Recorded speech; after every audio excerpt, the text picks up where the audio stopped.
त्रिदलं त्रिगुणाकारं त्रिनेत्रं च त्रियायुधं त्रिजन्म पापसंहारम् एकबिल्वं शिवार्पणम् त्रिशाखैः बिल्वपत्रैश्च अच्छिद्रैः कोमलैः शुभैः तव पूजां करिष्यामि एकबिल्वं शिवार्पणम् कोटिकन्या महादानं तिलपर्वतकोटयः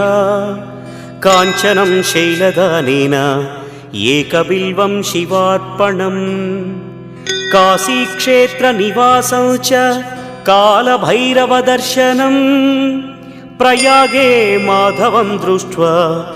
एकबिल्वं शिवार्पणम् इन्दुवारे व्रतं स्थित्वा निराहारो महेश्वर नक्तं हौष्यामि देवेश एकबिल्वं